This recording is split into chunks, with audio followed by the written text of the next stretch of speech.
Segera download Quran Tadabbur, dia meraih tafsir kebaikan. dalam genggaman Contoh, Anda. bulan Ramadan adalah bulan Al-Quran.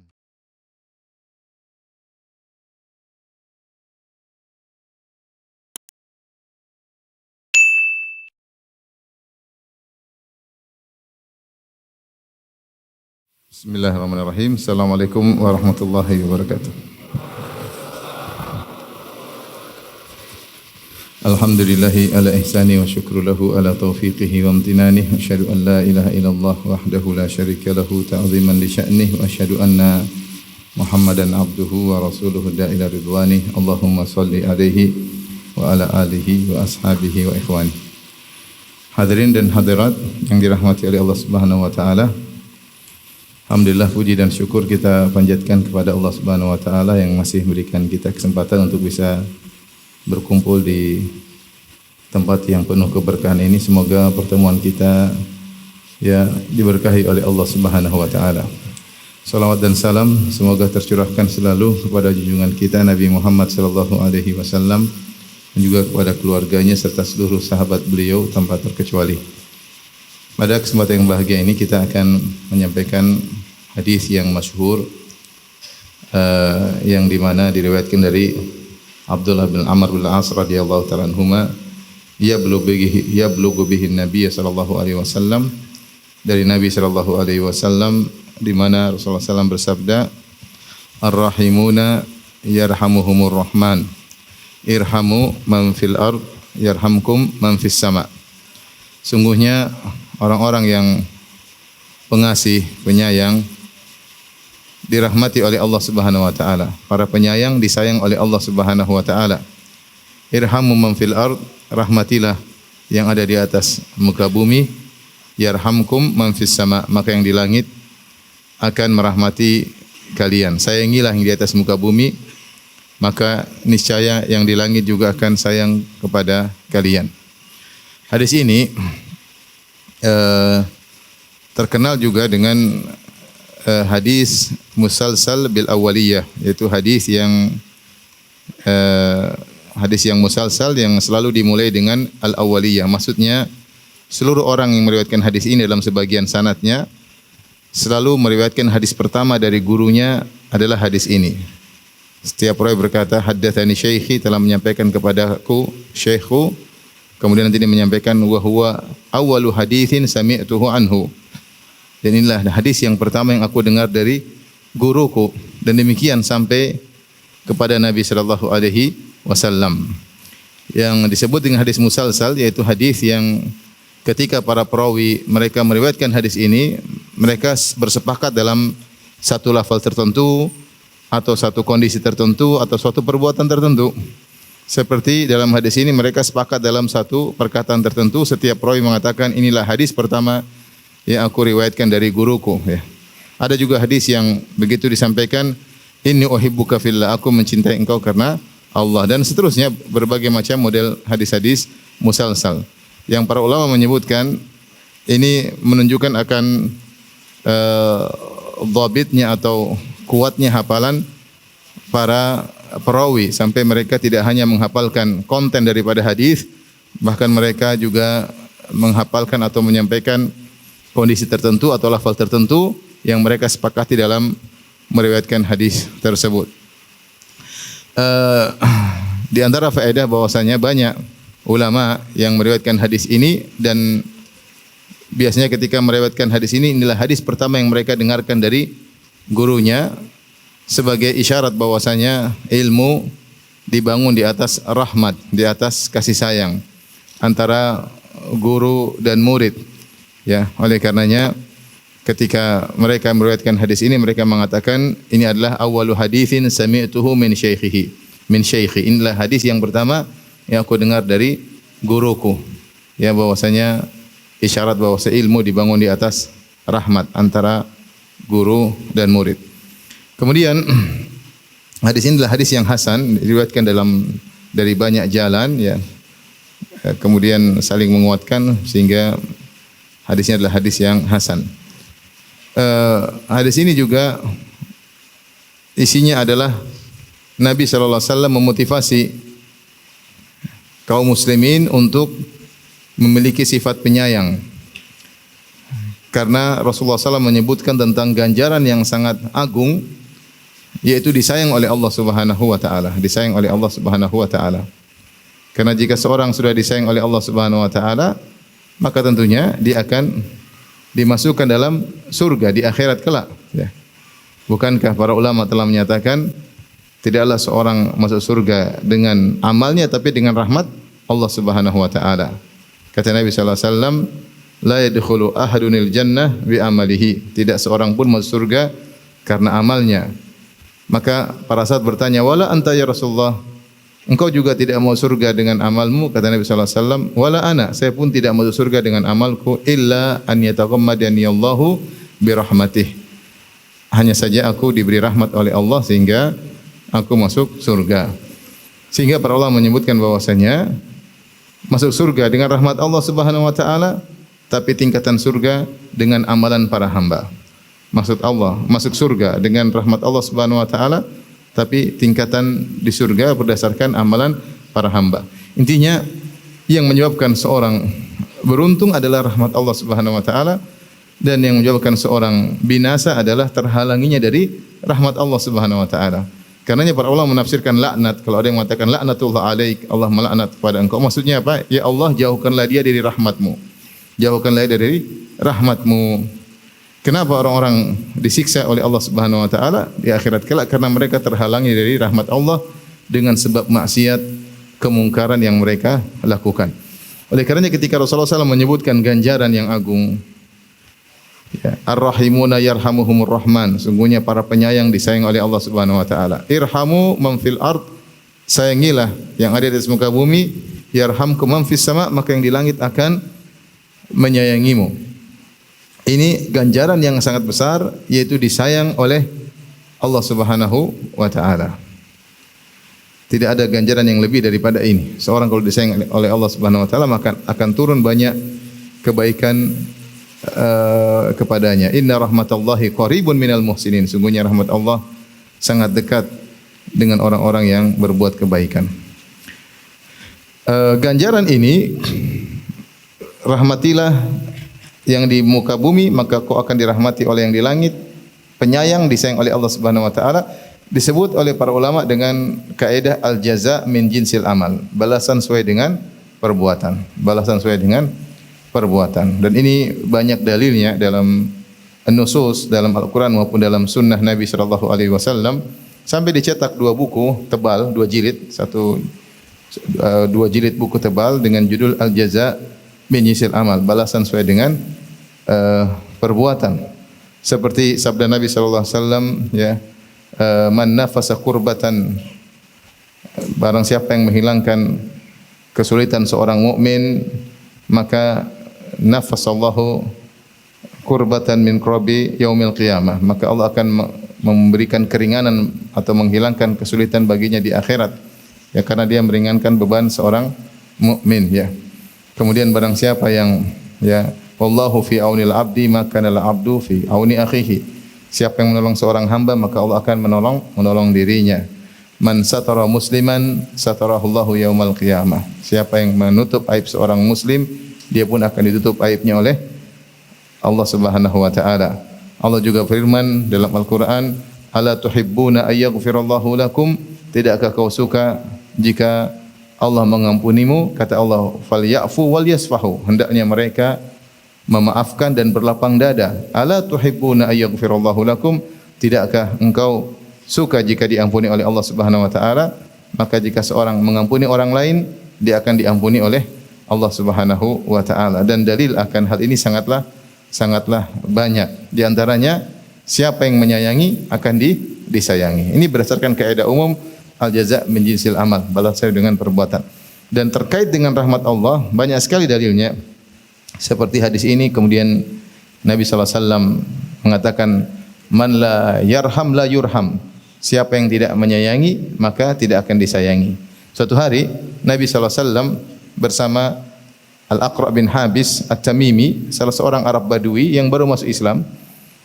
Kemudian Nabi mencium salah seorang anak, kemudian dilihat oleh Al-Aqra' bin Habis, dia berkata, indi asyratun minal aulad ma qabaltu ahadan minhum. Saya punya 10 anak laki-laki, tidak seorang pun saya pernah saya cium. Maka dia seakan-akan membanggakan bahwasanya saya hidup tegar, keras, anak tidak perlu saya cium. Seakan-akan dia bangga dengan sikap kaku terhadap anak-anak. Maka Nabi SAW langsung mengkritik. Nabi mengatakan, man la yarham la yurham. Siapa yang tidak menyayangi maka akan tidak disayang. Ya. Dan itu mafhum mukhalafahnya berarti man yarham yurham. Siapa yang menyayangi maka akan disayang. Ini diantara dalil tentang terkait dengan rahmat Allah Subhanahu wa taala. Dalam hadis yang lain kata Nabi sallallahu alaihi wasallam, innama yarhamur rahman min ibadihi ar-ruhama. Innama yarhamur rahman min ibadihi ar-ruhama. Sungguhnya orang-orang yang dicintai oleh, yang dirahmati oleh Allah dari kalangan hamba-hambanya adalah para penyayang. Ya, innama yarhamu ar-rahman min ibadihi ar-ruhama. Sungguhnya orang-orang yang disayangi oleh Zat yang Maha Penyayang adalah di kalangan hamba-hambanya adalah ar-ruhama, yang menyayangi yang lainnya, menyayangi yang lainnya. Demikian juga dalam hadis kata Nabi sallallahu alaihi wasallam, asyah in dzabahtaha wa anta tarhamuha rahimakallah. Oh, kama qala Nabi sallallahu alaihi wasallam. Kambing kalau kau ingin menyembelihnya dan kau ada kasih sayang, itu kasihan melihat kambing tersebut sehingga kau menyembelihnya dengan cara yang terbaik, yang lebih mudah bagi sang kambing tersebut, yarhamukallah, maka Allah akan menyayangimu, maka Allah akan menyayangimu. Baik, kita kembali kepada hadis ini. Hadis ini Nabi sallallahu alaihi wasallam mengatakan, irhamu man fil ard yarhamkum man fis sama. Rahmatilah yang di bumi, dan ini fi'il syarat, irhamu fi'il amr. Irhamu man fil ard, rahmatilah yang di atas muka bumi, yarhamkum, dan ini jawab syarat. Makanya di jazm yarhamkum man fis sama. Maka niscaya yang di langit akan sayang kepadamu. Kapan ada syarat maka akan ada jawab syarat, akan ada jawabnya. Kapan ada persyaratannya maka akan terpenuhi akibatnya. Siapa yang ingin disayang oleh Allah, sayangilah yang ada di atas muka bumi. Yang dimaksud dengan man fis sama adalah Allah Subhanahu wa taala. Allah Subhanahu wa taala, karena Allah lah yang kita harapkan kasih sayangnya. Kita tidak berharap kepada kasih sayang makhluk, ya. Karena sebagian ada yang mentakwil maksudnya adalah malaikat. Rahmatilah yang di bumi maka niscaya malaikat akan rahmat kepada kalian. Rahmatilah yang di bumi maka niscaya malaikat akan rahmat kepada kalian. Kita bilang ini kurang tepat dari beberapa sisi. Yang pertama, Nabi buka dengan ar-rahimuna yarhamuhumur rahman. Irhamu man fil ard yarhamkum man fis sama. Kata Nabi buka dengan hadisnya sallallahu alaihi wasallam, orang-orang penyayang disayang oleh siapa? Allah langsung. Jadi Nabi sedang berbicara tentang rahmat Allah Subhanahu wa taala. Ar-rahimuna yarhamuhumur rahman. Para penyayang disayang oleh Allah Subhanahu wa taala. Irhamu man fil ard, rahmatilah yang di bumi, yarhamkum man fis sama, maka kalian akan disayang oleh yang di langit. Jadi Nabi SAW sedang berbicara tentang rahmat Allah Subhanahu wa taala, bukan rahmat makhluk, bukan rahmat malaikat, bukan rahmat yang lainnya, ya. Kemudian para malaikat sendiri senantiasa butuh kepada rahmat Allah Subhanahu wa taala. Kata Allah Subhanahu wa taala, ulaikal ladzina yad'una yabtaguna ila rabbihimul wasila ayyuhum aqrab wa yarjuna rahmatahu wa yakhafuna adzabah inna adzaba rabbika kana mahdzura. Kata Allah Subhanahu wa taala, sungguhnya orang-orang yang diibadahi, ulaikal ladzina yad'una, yaitu yad'unahum yabtaguna ila rabbihimul wasila, mereka sendiri mencari kedekatan kepada Allah. Ayyuhum aqrab, siapa di antara mereka dekat kepada Allah. Wa yarjuna rahmatah, dan mereka berharap rahmat Allah. Ayat ini merupakan ayat yang Allah turunkan bantahan kepada orang-orang yang menyembah orang-orang soleh.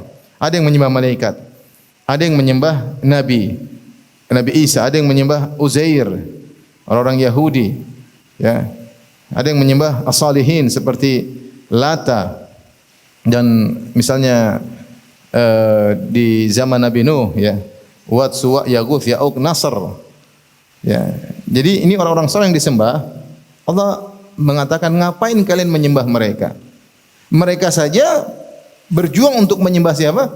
Allah Subhanahu wa taala. Maka Allah bantah, ulaika yad'un, orang-orang yang mereka sembah itu, apa kegiatan mereka? Ya bataguna ila rabbihimul wasilah. Mereka sendiri ingin mencari kedekatan kepada Allah. Jadi ngapain kalian nyembah mereka? Langsung aja nyembah vertikal, ngapain horizontal, langsung ke atas. Mereka sendiri mencari kedekatan kepada Allah. Ulaika yad'una yabtaguna ila rabbihimul wasilah ayyuhum aqrab wa yarjuna rahmata, dan mereka senantiasa mengharap rahmat Allah. Allah menggunakan fi'il mudhari'. Fi'il mudhari' yang menunjukkan kesinambungan, ya. Mereka senantiasa mencari rahmat Allah. Adakah dari makhluk Allah yang tidak berharap rahmat Allah meskipun sedikit? Enggak ada. Kita senantiasa berharap mendapatkan rahmat Allah. Setiap saat, setiap detik, setiap kita berkedip, setiap nafas yang kita keluarkan, kita ingin mendapatkan apa? Rahmat Allah.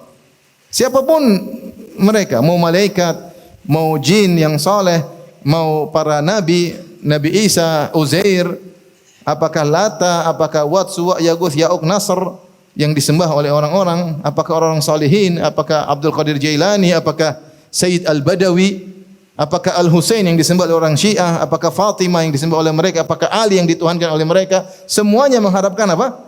Rahmat Allah.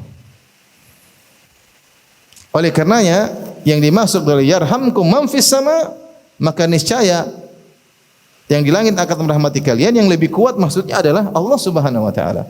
Bukan bicara, Allah tidak bicara, Nabi tidak bicara tentang apa? Malaikat. Ya. Nabi tidak bicara tentang malaikat, tapi yang dimaksud adalah rahmat Allah Subhanahu wa taala. Ya. Terlebih lagi dikuatkan dengan dalil-dalil yang sudah kita sebutkan tadi, bahwasanya masalah rahmat ini banyak dalilnya, ya. Ya, bahwasanya kalau kamu merahmati, kamu akan dirahmati. Ya. Man la yarham la yurham.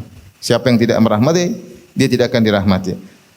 Innama yarhamur rahman min ibadihi ar-ruhama. Sungguhnya yang disayang oleh Allah yang Maha Penyayang adalah hamba-hambanya yang penyayang. Jadi yang dimaksud yang lebih tepat adalah man fis sama, maksudnya kalian akan dirahmati oleh yang di langit, maksudnya Allah Subhanahu wa taala. Oleh karena sebagian ulama menjadikan hadis ini sebagai dalil tentang uluwullah, tentang Allah di atas.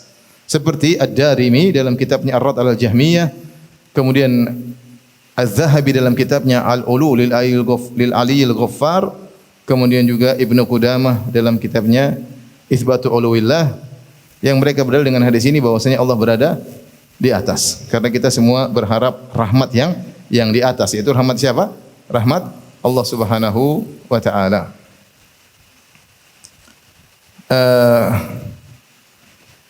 Ikhwan dan akhwat yang rahmati Allah Subhanahu wa taala, adapun sebagian mereka mengatakan man fis sama, siapa yang di langit, berarti bukan Allah karena Allah tidak tinggal di langit. Kita bilang benar, Allah tidak tinggal di langit, Allah tidak butuh tempat.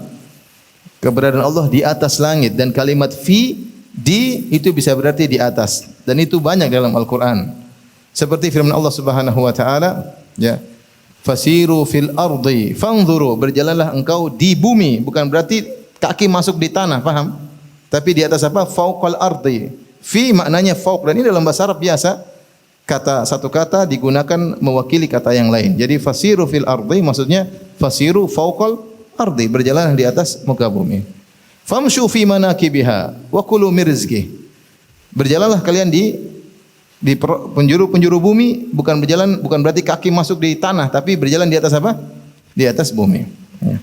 Demikian juga kata Fir'aun, wala usallibannakum fi judhu'in nakhl, aku akan mensalib mereka di akar pohon korma, bukan maksudnya tapi di atas pohon korma. Jadi fi terkadang maknanya di atas. Seperti firman Allah, aamintum man fis sama, apa kalian merasa aman? Ayakhsifa bikumul arda, apa kalian merasa aman dari yang di atas langit, bukan yang di dalam langit, tapi yang di atas apa? Di atas langit. Jadi ketika kita mengatakan Allah di atas langit, Allah di atas arsy, bukan Allah diliputi oleh arsy, bukan Allah di dalam arsy, tapi di atas, paham? Karena sebenarnya orang mengatakan kalau kita mengatakan Allah di atas berarti melazimkan Allah butuh kepada langit, Allah diliputi oleh langit, Allah di dalam langit. Ini bukanlah suatu kelaziman. Langit sangat kecil. Langit di dalam genggaman Allah pada hari kiamat kelak, kata Allah Subhanahu wa taala, wal ardu jami'an qabdatuhu yaumal qiyamah was samawati matwiyatun bi yamini. Bumi dalam genggaman Allah pada hari kiamat kelak dan langit dilipat dengan tangan kanan Allah. Bagaimana langit mau naungi Allah sementara langit cuma dilipat oleh tangan kanan Allah Subhanahu wa taala. Allah berfirman, wala yauduhu hifdzuhuma wa huwal aliyul azim. Tidak susah bagi Allah untuk menjaga langit dan bumi. Wasi'a kursiyyuhus samawati wal ard wala yauduhu hifdzuhuma. Sungguhnya kursi Allah, jangankan Allah, kursi Allah meliputi langit dan bumi. Kursi Allah, kursi lebih jauh lebih kecil daripada arsy. Kursi saja sudah meliputi langit dan bumi. Wala yauduhu hifdzuhuma, dan tidak susah bagi Allah untuk menjaga langit dan bumi. Jadi kalau kita bilang Allah di atas, bukan berarti Allah lebih kecil dari langit, langit menaungi Allah. Tidak, tapi Allah di luar alam. Allah di luar alam dan Allah di luar langit dan di atas apa? Langit ya. Ini pembahasannya tentu perlu pembahasan tersendiri, tapi intinya akidah Ahlussunnah wal Jamaah bahwasanya Allah di atas. Dan ini adalah akidah yang merupakan fitrah kaum muslimin. Semua orang berdoa mengangkat tangan ke langit ya. Semua orang kalau ada apa-apa mengatakan kita serahkan yang di atas ya. Bahkan orang-orang yang menolak Allah di atas pun mereka dengan fitrahnya mengakui Allah di atas, sehingga mereka sering berkata kita serahkan kepada yang di atas. Kalau mereka menyebut Allah, mereka tunjuk ke atas ya. Bahkan ada salah seorang dai yang menolak Allah di atas ketika dia menafsirkan wa huwal aliyul azim, dan dia adalah Allah yang maha tinggi maha agung, dia mengatakan wa huwal aliyul azim, dia adalah Allah yang maha tinggi ya. Meskipun mulutnya tidak beriman, tapi jarinya beriman. Dan hatinya beriman bahwasanya Allah di atas. Taib, hanya mereka terjebak dengan logika filsafat sehingga mereka menggunakan logika mereka untuk menolak bahwasanya Allah di atas. Kita kembali kepada hadis ini. Ar-rahimuna yarhamuhumur rahman. Sungguhnya para penyayang disayang oleh Ar-Rahman. Ar-Rahman salah satu dari nama Allah Subhanahu wa taala. Dan kembali kepada sifat rahmah, Allah memiliki sifat rahmah. Wa rabbuka al-ghafuru dzur rahmah. Allah al-ghafuru dzur rahmah, Maha Pengampun, pemilik rahmat. Dan dari rahmat Allah ada nama Allah dua, Ar-Rahman dan Ar-Rahim. Ar-Rahman dan Ar-Rahim. Sama-sama maknanya Maha Penyayang.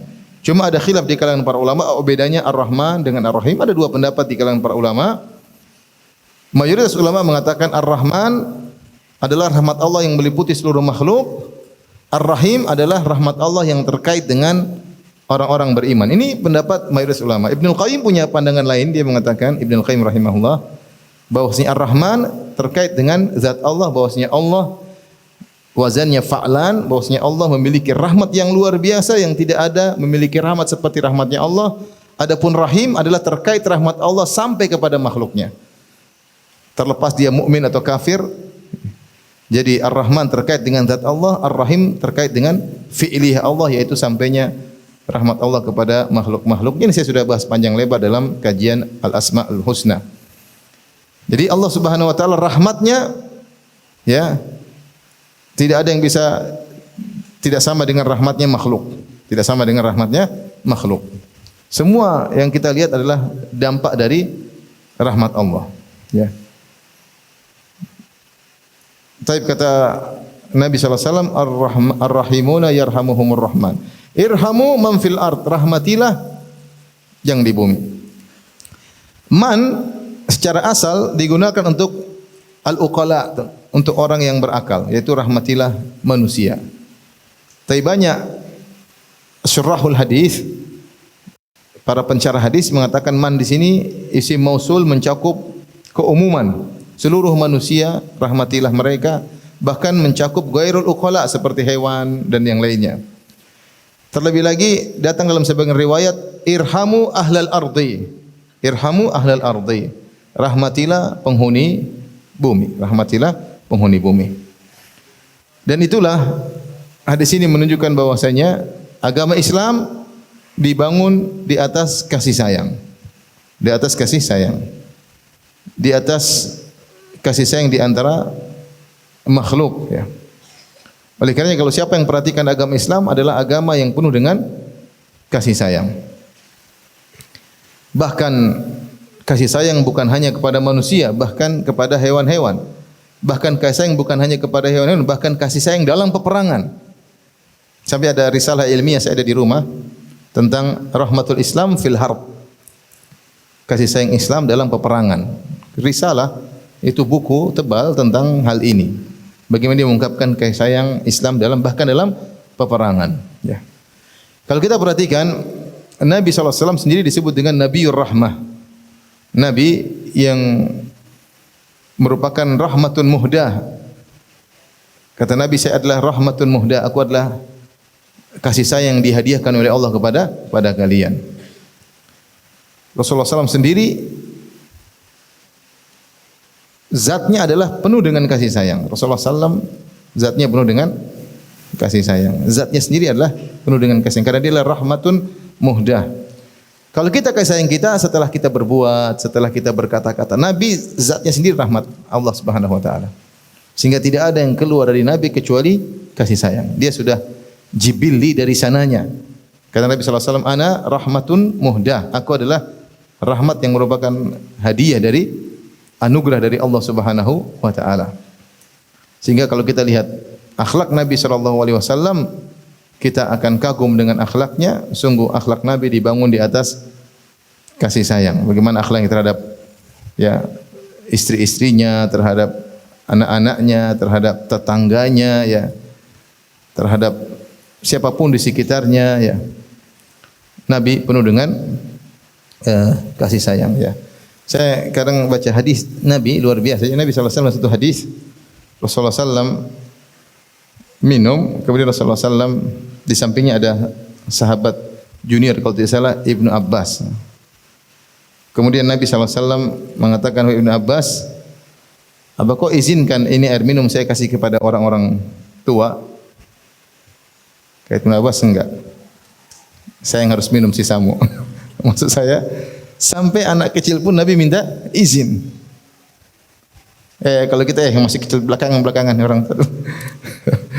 Rasulullah SAW minta izin, "Wahai Ibnu Abbas, ini ada sisa minumku, mau kau memberikan kepada yang lain?" Kata dia, "Enggak.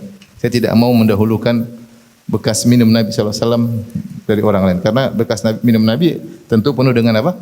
Keberkahan, ya. Penuh dengan keberkahan. Para sahabat dulu berlomba-lomba untuk mendapatkan sisa wudu Nabi SAW. Kalau Rasulullah SAW buang ludah, mereka berlomba-lomba untuk menangkap ludah tersebut agar tidak jatuh ke tanah. Dan Nabi SAW kalau cukur rambut, beliau sengaja bagi-bagikan rambut beliau kepada para sahabat. Karena Nabi SAW berkah.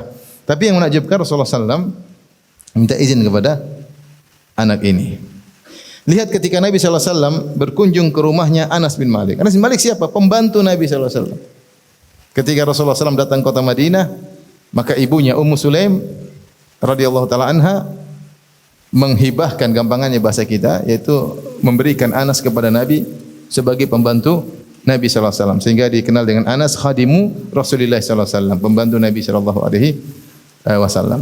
Dan Anas bin Malik terkadang main ke rumahnya Anas, main ke rumah pembantunya. Dan rupanya di rumahnya Anas ada adik tirinya, yaitu lain bapak. Karena Ummu Sulaim, bapaknya Anas meninggal dalam kondisi kafir. Ummu Sulaim menikah dengan Abu Talha. Setelah menikah dengan Abu Talha, dia punya anak kecil. Punya anak kecil yang merupakan adik tirinya Anas bin Malik. Ketika itu, si kecil ini burungnya, dia pelihara burung nager, burungnya mati. Tentu dia sedih. Bagaimana kita bayangkan seorang anak kecil punya mainan burung, tahu-tahu burungnya mati, ya. Nabi SAW di rumah itu tidak cuek begitu saja. Dia datangi anak tersebut. Dia mengatakan, "Ya Aba Umair, ma fa'alan nugair." Rasulullah SAW ajak ngomong. Rasulullah SAW, "Ya Aba Umair, wahai Aba Umair, apa yang terjadi dengan burung peliharaanmu?" Kata para ulama, mungkin anak itu tidak paham apa yang diucapkan oleh Nabi SAW. Tapi lihat bagaimana kasih sayang Nabi bahkan kepada anak kecil. Rasulullah SAW bukan orang tidak sibuk. Rasulullah SAW super sibuk. Antum saja istri satu sibuk. Rasulullah SAW istri 9 apa? Sibuk atau tidak? Super sibuk. Tetapi Rasulullah SAW sempat-sempatin untuk bicara dengan anak ini. Kenapa? Karena rahmat dari sananya, bukan rahmat yang dibuat-buat. Rahmatun muhdah, benar-benar rahmat anugerah dari Allah Subhanahu wa taala. Ya. Dan banyak kalau kita baca, lihatlah bagaimana ketika pembantu Nabi, kana gulamun Yahudi, kana yakhdimun Nabi sallallahu alaihi wasallam. Ada seorang pemuda Yahudi dahulu pembantu Nabi sallallahu alaihi wasallam. Ketika dia sakit, Nabi dengar, Nabi datangi, Nabi ingin dakwahi. Bayangkan pembantu agamanya beda, sudah enggak kerja lagi sama Nabi, ketika sakit Nabi kunjungi. Nabi siap apa posisinya ketika itu? Posisinya kepala negara. Posisinya kepala negara dan Yahudi semua tunduk kepada Nabi sallallahu alaihi wasallam ketika itu. Tapi sempat-sempatnya dia menjenguk bekas pembantunya untuk didatangi di rumahnya, kemudian didakwahi. Rahmatun muhdah. Ya.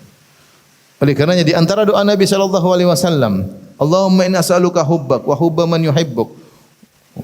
Ya, wa hubba kulli amalin yuqarribuni ila hubbik. Allahumma inna as'aluka fil khairat wa tarkal munkarat wa hubbal masakin. Nabi minta agar mencintai orang-orang yang miskin. Jadi kalau kita bicara tentang rahmat Nabi maka sangat luar biasa. Bahkan kepada istri-istri Nabi sallallahu alaihi wasallam, ya. Apa kata Umar bin Khattab radhiyallahu taala anhu? Kami orang-orang Quraisy, istri-istri enggak ada yang berani protes, enggak ada yang berani kalau kita ngomong enggak menimpali, enggak ada murajaah. Murajaah itu maksudnya menimpali. Kita ngomong ditimpali, itu enggak ada dalam kamus orang-orang Quraisy.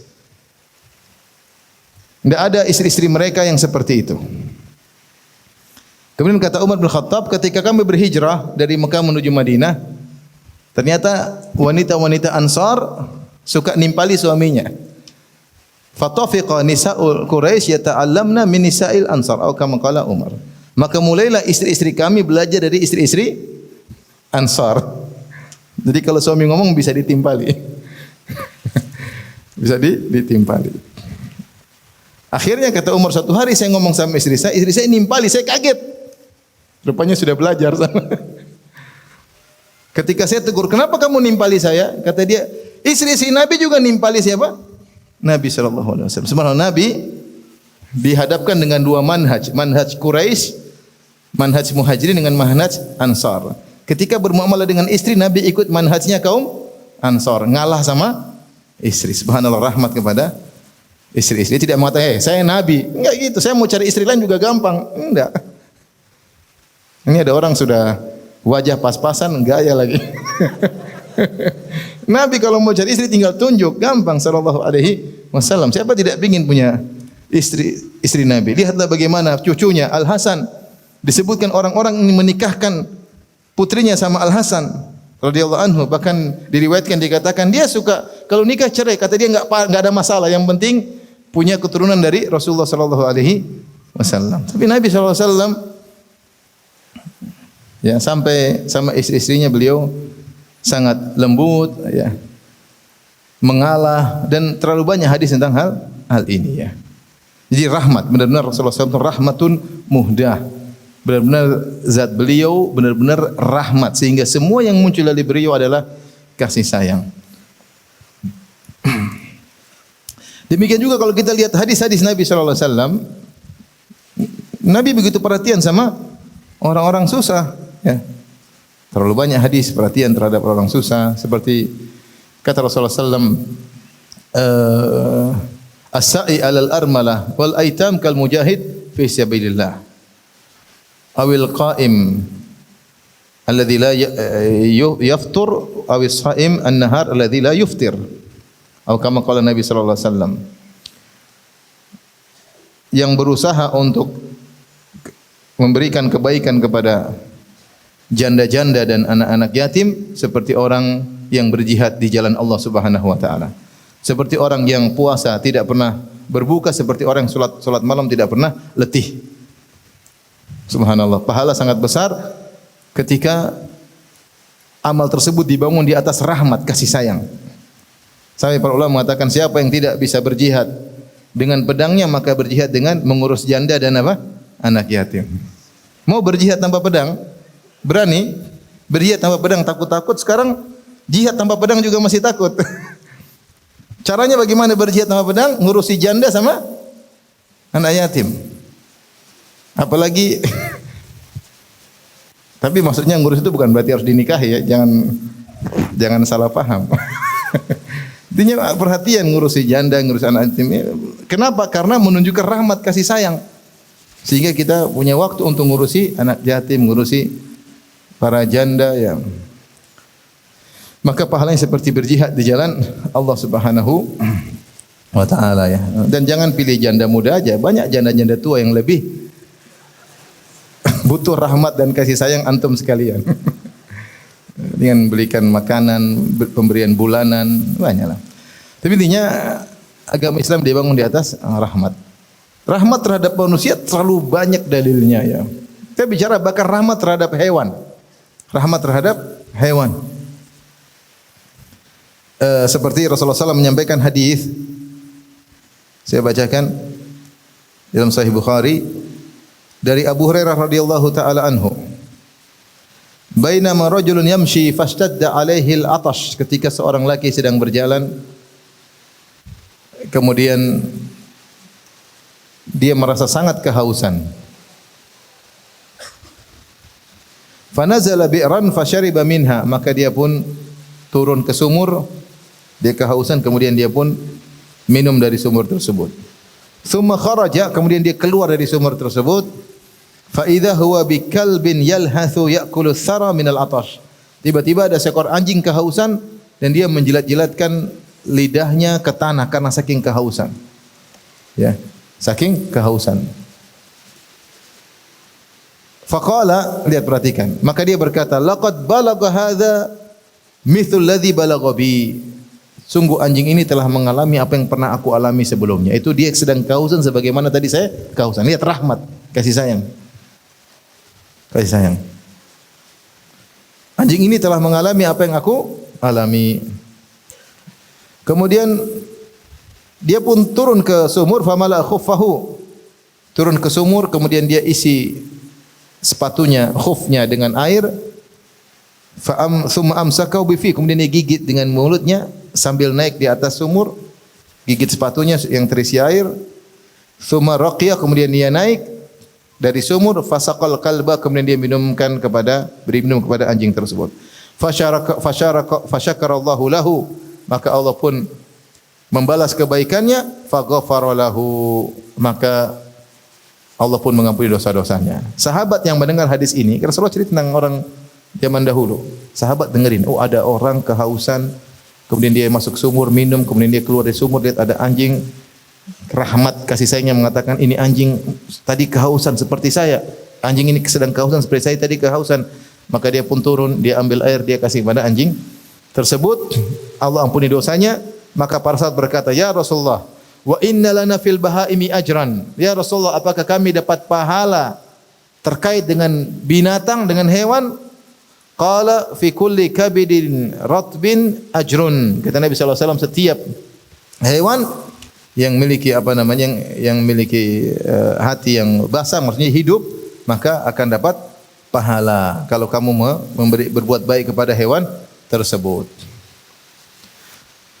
Rasulullah SAW juga bercerita dalam hadis yang lain, bainama kalbun yutifu bi raqiyatin kada yaqtul atash isra'athu idra'athu baghiyun min baghaya bani Israil. Tatkala ada seekor anjing kehausan, kemudian dia muter-muter di sebuah sumur, dia lihat air namun dia tidak bisa ngambil air karena kalau anjing masuk ya kecemplung, dia enggak bisa berenang ya. Sehingga dia cuma lihat-lihat aja air tersebut muter-muter, tiba-tiba ada seorang wanita melihat anjing tersebut, maka dia pun kasihan. Kemudian fanaza'at muqaha, kemudian dia lepas sepatunya, kemudian dia ambil air di sumur seperti laki-laki tadi. Kemudian dia kasih minum kepada anjing tersebut, maka Allah pun ampuni dosa-dosanya. Kenapa? Karena kasih sayangnya terhadap hewan. Ini menunjukkan bahwasanya rahmat yang dituntut dalam Islam bukan hanya terkait dengan manusia, tapi rahmat juga terkait dengan hewan, Ya. Rasulullah sallallahu alaihi wasallam ya pernah memiringkan air untuk minum seekor kucing ya. Rasulullah SAW juga pernah melarang orang-orang yang bakar negeri semut ya. ada semut kemudian dibakar sehingga mati, Rasulullah larang. Ini semut bertasbih kepada Allah Subhanahu wa taala. Artinya kasih sayang yang diajarkan oleh Islam bahkan mencakup para hewan. Bukan Rasulullah SAW melarang hewan untuk diwasam di wajah. Wasam itu dikasih tanda. Ini hewan milik saya. Ya kasih tanda di bagian yang lain, jangan di wajah. Ya, sebagai bentuk kasih sayang kepada hewan, dan banyak dalil akan hal ini. Sebaliknya, ya seperti Rasulullah SAW juga pernah ketemu dengan orang yang memisahkan burung dengan anak-anaknya. Rasulullah SAW marah, kembalikan anak-anak ini kepada induknya. Rasulullah tidak biarkan saja ya. Kita lihat sebagian anak-anak main burung dua diterbangin, dikasih ikat tali, satu ke utara, satu ke selatan. Kasihan, jatuh lagi, terbang jatuh lagi. Allah. Ya, apalagi kalau ngadu ayam, waduh. Ngadu ayam dikasih pisau lagi di situ. Gimana? Ini enggak benar ya. Ya. Makanya Rasulullah SAW menjelaskan ada orang diampuni karena kasih sayang kepada hewan. Rasulullah SAW juga menjelaskan ada orang masuk neraka gara-gara berbuat zalim kepada hewan. Kata Rasulullah SAW, dakhalat imra'atun nara fi hirratin habasatha hatta matat. La hiya at'amatha wa la tarakatha ta'kulu min khashashil ard. Ada seorang wanita masuk neraka gara-gara seekor kucing yang dia kekang sampai mati. Tidak dikasih makan dan juga tidak dilepas. Tidak dilepas untuk cari makan sendiri, makan serangga kayak makan apa ya. Tapi ditahan sampai mati. Ini dalil bahwasanya menzalimi hewan bisa memasukkan seorang ke dalam neraka jahanam. Sampai hewan yang harus disembelih untuk kemanfaatan manusia itu pun disembelih dengan cara yang penuh rahmat. Kata Nabi sallallahu alaihi wasallam, "Idza qataltum fa ahsinul qitlah wal yuhidda ahadukum syafratahu wal yurih dzabihatahu." Kalau seorang ingin membunuh dengan cara yang baik, kalau terjadi perang atau ada hukum had, cara bunuh yang baik, bukan dengan menyiksa, bukan mencincang-cincang, bunuh yang baik, yang penting mati selesai. Kalau kalian hendak menyembelih, kata Nabi sallallahu alaihi wasallam, "Falyuhidda ahadukum syafratan," hendaknya dia tajamkan pisaunya atau dia tajamkan goloknya. Ya. Wal yurih dzabihatahu, agar dia memudahkan hewan yang disembelih. Ya. Rasulullah ajarkan bagaimana cara menyembelih. Makanya para ulama menyebutkan tidak boleh seorang menyembelih sapi di depan sapi yang lain, enggak boleh. Dia terbunuh dua kali. Sebelum disembelih dia sudah sedih. Bahkan sebagian hewan bisa nangis ya, saking sedihnya lihat temannya disembelih di depan dia. Dia juga punya perasaan. Kalau kita mau nyembelih kita tutup atau tidak kelihatan. Adapun kita nyembelih kambing di depan kambing yang lain, ini tidak boleh. Haram hukumnya. Yang kedua, kalau hewan sudah disembelih, biarin dulu dia mati. Saya lihat ada sapi disembelih, depan mata kepala saya disembelih, belum selesai yang lain sudah buru-buru. Dia masih gerak-gerak, sudah dipotong ininya, potong. Ya Allah, nanti dulu dia mati dulu deh. Ini tidak beradab dalam apa? Dalam menyembelih. Ya. Makanya Rasulullah SAW mengatakan, "Asyah in dzabahtaha wa rahimtaha rahimakallah." Atau kama qala Nabi sallallahu alaihi wasallam, kambing kalau kau sembelih dan kau sayang kepadanya, yaitu menyembelih dengan cara yang baik, maka Allah niscaya akan merahmatimu. Taib. Demikian juga tadi saya sebutkan rahmat yang diajarkan oleh Islam, bahkan rahmat dalam peperangan. Namanya perang saling membunuh dan biasa sih zaman dulu sampai zaman sekarang juga peperangan. Kita lihat sekarang lagi ada musim perang antara dua negara ya. Ya saling bunuh-bunuhan. Gimana paling cepat membunuh dia yang paling hebat ya. Tetapi ketika terjadi peperangan, Islam mengajarkan ya, tidak boleh membunuh walidan, tidak boleh bunuh anak-anak, oleh syekhan fanian, tidak boleh membunuh orang yang sudah tua, tidak boleh membunuh seorang sedang beribadah di kuilnya, tidak boleh misalnya merusak tempat ibadah, kemudian tidak boleh membunuh wanita, tidak boleh. Yang berperang dibunuh, yang tidak ikut perang tidak dibunuh, tidak boleh. Ya. Kecuali wanita tersebut ikut perang itu boleh ya. Atau orang tua ikut perang ya boleh. Karena kalau kita enggak membunuh kita dibunuh. Tapi adab-adabnya ada. Rasulullah SAW melarang musla, cincang, enggak boleh. Enggak boleh. Tidak boleh membunuh orang kemudian dicincang. Rasulullah SAW marah, tidak boleh. Karena itu bertentangan dengan kasih sayang. Kenapa diperangi? Karena mereka tidak mau beribadah kepada Allah dan mereka justru ingin menyerang Rasulullah sallallahu alaihi wasallam. Ini dalil bahwasanya ikhwan dan akhwat yang rahmati Allah Subhanahu wa taala, Islam mengajarkan rahmat dalam segala hal. Karenanya orang-orang yang mulia adalah orang-orang yang saling mengasihi. Orang-orang mukmin yang sejati adalah orang-orang yang saling mengasihi di antara mereka. Ketika Allah menyebutkan tentang ciri-ciri para sahabat, yang pertama Allah sebutkan adalah kasih sayang di antara mereka. Kata Allah Subhanahu wa taala, Muhammadun Rasulullah walladzina ma'ahu asyidda'u 'alal kuffari ruhama'u bainahum tarahum ruk'an sujjadan yabtaguna fadlan minallahi wa ridwana simahum fi wujuhihim min athari sujud. Kata Allah Subhanahu wa taala, Muhammad Rasulullah dan orang-orang yang bersamanya itu para sahabat. Sifat mereka apa? Asyidda'u 'alal kuffar, keras kepada orang kafir. Maksudnya orang kafir yang berperang. Adapun kalau tidak berperang para sahabat tidak seperti itu. Allah mengatakan la yanhakumullah 'anil ladzina lam yuqatilukum fid din wa lam yukhrijukum min diyarikum an tabarruhum wa tuqsitu ilaihim. Innallaha yuhibbul muqsitin. Allah tidak melarang kalian berbuat baik ya dan berbuat adil kepada orang-orang kafir yang tidak memusuhi agama kalian dan tidak mengusir kalian dari negeri kalian. Tapi kalau terjadi peperangan keras wajar. Asyidda'u 'alal kuffar ruhama'u bainahum, dan mereka saling kasih sayang di antara mereka. Baru setelah itu Allah sebutkan ciri sahabat, setelah sebutkan tentang rahmat, ruhama'u bainahum, mereka saling kasih sayang di antara mereka, baru Allah sebutkan sifat salat. Tarahum ruk'an sujada. Kau lihat mereka bagaimana mereka ruku, mereka sujud dan mereka mencari karunia Allah Subhanahu wa taala. Dan ciri mereka adalah nampak bekas sujud di wajah mereka. Intinya Allah menyebutkan kasih sayang sebelum ciri-ciri ibadah. Menunjukkan rahmat itu sendiri adalah ibadah. Engkau merahmati seorang, engkau merahmati orang sekitarmu, merahmati istrimu, merahmati tetanggamu, itu sendiri adalah ibadah. Makanya ketika Nabi SAW menyebutkan tentang mukmin yang sejati, kata Nabi SAW, "Mathalul mu'minina fi tawaddihim wa ta'atufihim wa tarahumihim kamathal jasal wahid."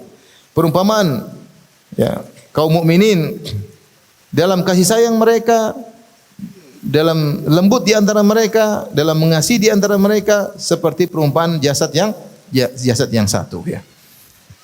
Jika idza syaka minhu udhun tada'a sairul jasad bil sahr wal humma. Kalau ada satu bagian tubuh yang sakit, maka yang lain juga merasa kesakitan ya. Ini adalah perumpamaan kaum mukminin yang sesungguhnya, yang seharusnya mereka saling mengasihi, saling menyayangi, saling tolong menolong, saling lembut di antara mereka. Itulah ciri kaum mukminin yang sesungguhnya. Karenanya ikhwan dan akhwat yang rahmati Allah Subhanahu wa taala, jika Anda ingin dirahmati oleh Allah, tebarkanlah rahmat.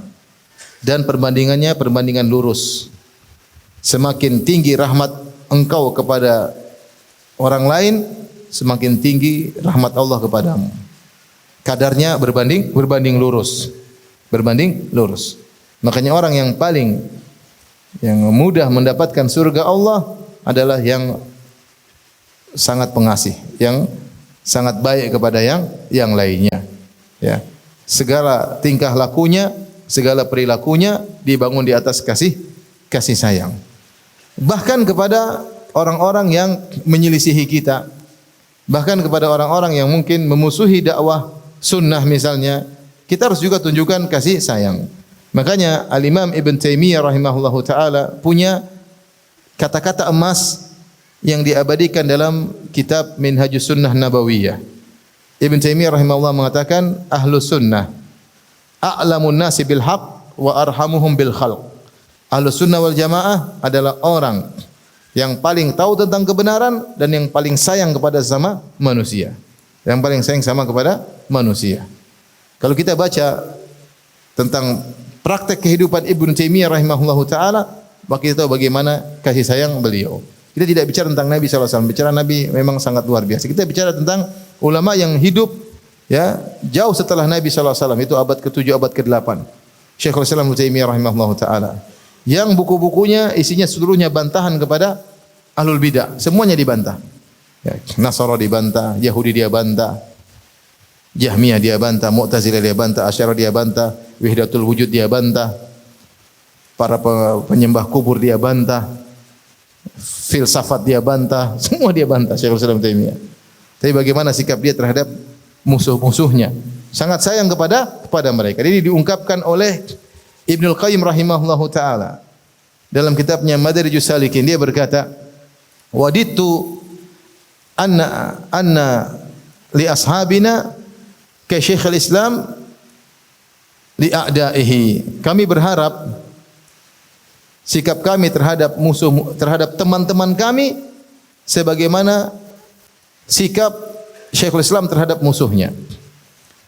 Ibnu Qayyim menyebutkan, kami ingin bisa bersikap terhadap teman-teman atau teman-teman bersikap kepada kami, bisa enggak seperti sikap Ibnu Taimiyah kepada musuh-musuhnya.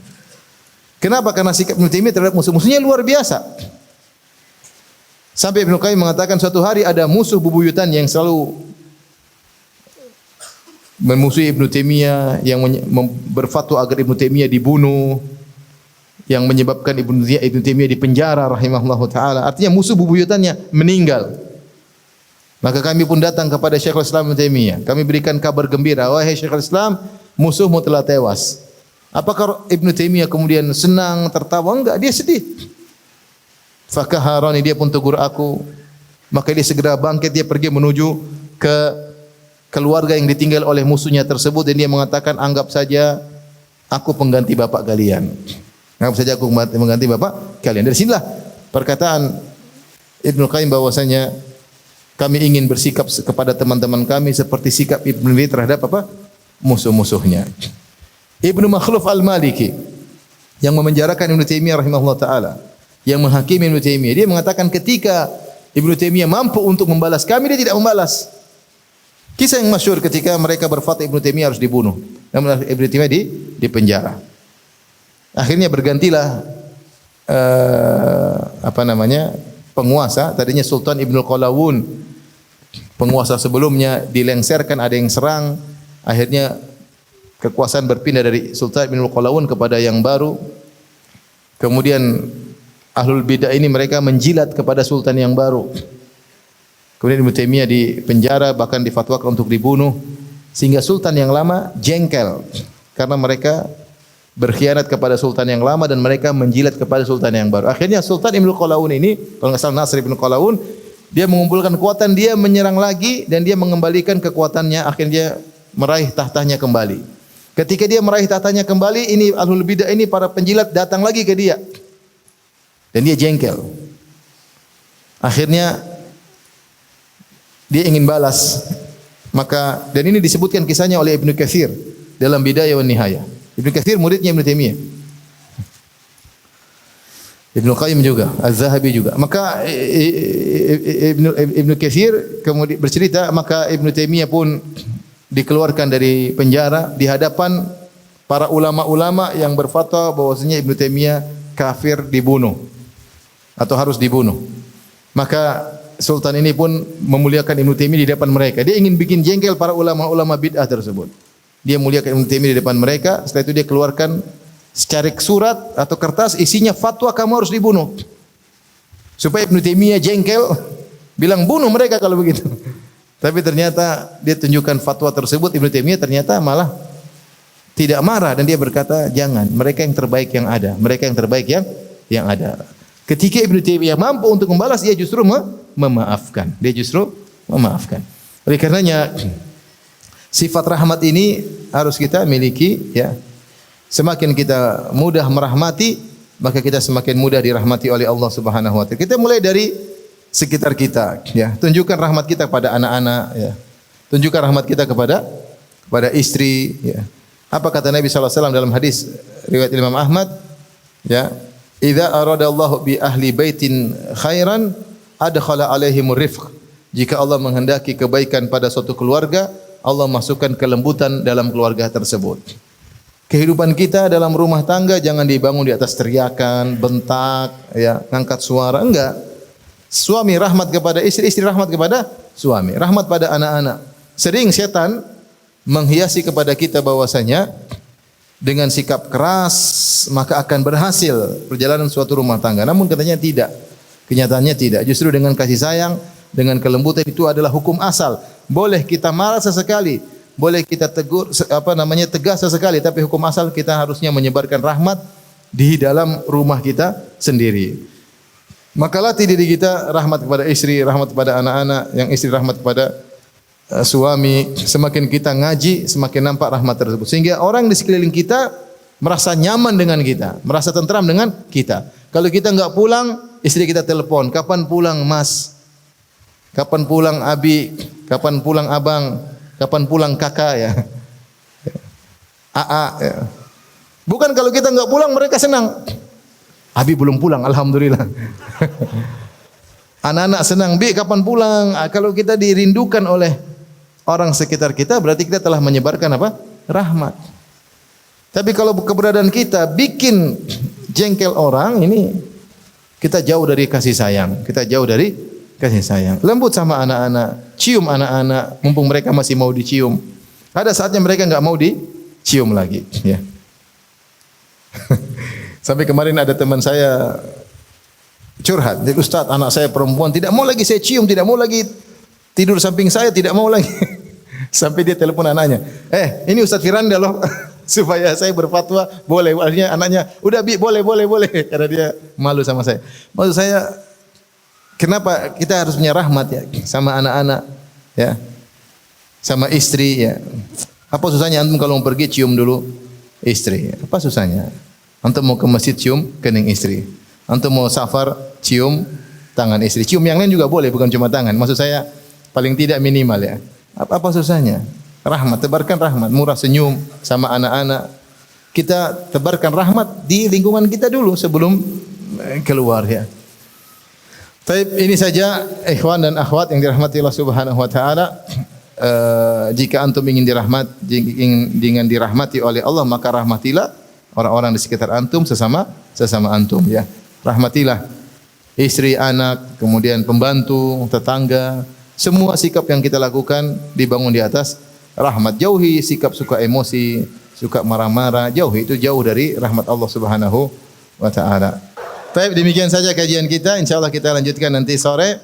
Subhanakallah bihamdik asyhadu an la ilaha illa anta astaghfiruka wa atubu ilaik. Assalamualaikum warahmatullahi wabarakatuh.